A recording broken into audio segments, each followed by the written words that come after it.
सध्या आपण पाहिलं की राज्यभरामध्ये जो पाऊस कोसळतोय त्याच्यामुळे ठिकठिकाणची धरणं ही ओसंडून वाहत आहेत। त्याच पद्धतीने उत्तर पुणे जिल्ह्यातलं डिंबे धरण जे महत्त्वाचं धरण मानलं जातं ते देखील आता ओसंडून वाहताना दिसतंय। आज सकाळी जवळजवळ 20,000 क्युसेक्स वेगाने या धरणामधून पाणी हे घोड नदीत सोडलं जातंय। पुणे जिल्ह्यातलं आंबेगाव तालुक्यातलं घोड नदीवर उभारलेलं हे डिंबे धरण कुकडी सिंचन प्रकल्पातील सर्वात महत्त्वाचं धरण मानलं जातं। उत्तर पुणे जिल्ह्यातील शेती, पाणी व्यवस्थापन आणि ग्रामीण अर्थव्यवस्थेचा कणा म्हणून या धरणाकडे पाहिलं जातं।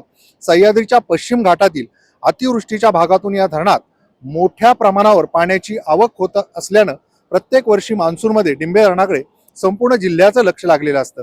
डिंबे धरणाचे पाणलोट क्षेत्र सुमारे 224 चौरस किलोमीटर असून येथे दरवर्षी मोठ्या प्रमाणात पाऊस पडतो, त्यामुळे लवकर हे धरण भरतं आणि त्यानंतर नियंत्रित पद्धतीने पाण्याचा विसर्ग हा धरणातून केला जातो। धरणाची एकूण साठवण क्षमता सुमारे 382.22 दशलक्ष घनमीटर इतकी असून धरणाची उंची सुमारे 72.10 मीटर आहे।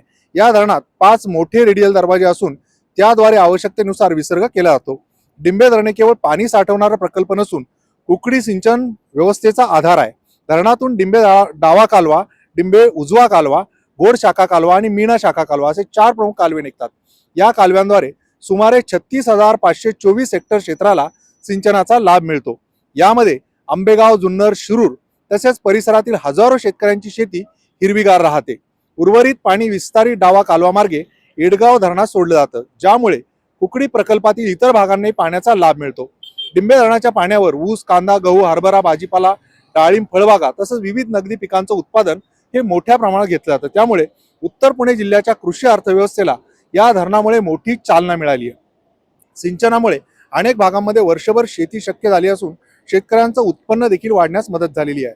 डिंबे धरणामुळे केवळ सिंचनच नाही तर मत्स्य व्यवसाय, पर्यटन आणि स्थानिक रोजगारालाही चालना मिळाली आहे। मात्र मुसळधार पावसाच्या काळात धरणातून होणाऱ्या विसर्गामुळे घोड नदी आणि भीमा नदी खोऱ्यातील गावांना सतर्क राहावं लागतं। त्यामुळे सिंचनासोबतच पूर व्यवस्थापनाच्या दृष्टीने डिंबे धरणाची भूमिका अत्यंत महत्त्वाची मानली जाते। एकंदरीतच उत्तर पुणे जिल्ह्याच्या शेतीला पाणी आणि ग्रामीण भागाला जो रोजगार आणि कुकडी प्रकल्पाला बळ देणारे डिंबे धरण हे असं विकासाचा आधारस्तंभ असलेले डिंबे धरण आहे आणि त्याच्यामुळेच कुठेतरी हे डिंबे धरण जे 100% भरलेलं आहे आता आणि ओसंडून वाहते, त्यामुळे शेतकऱ्यांना दिलासा मिळाला। यासोबतच नागरिकांचा देखील पिण्याच्या पाण्याचा प्रश्न सुटलेला आहे।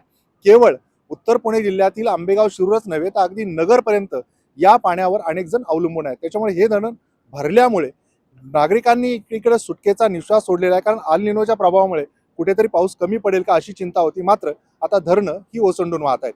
अविनाश वार, NDT मराठी, डिंबे, पुणे।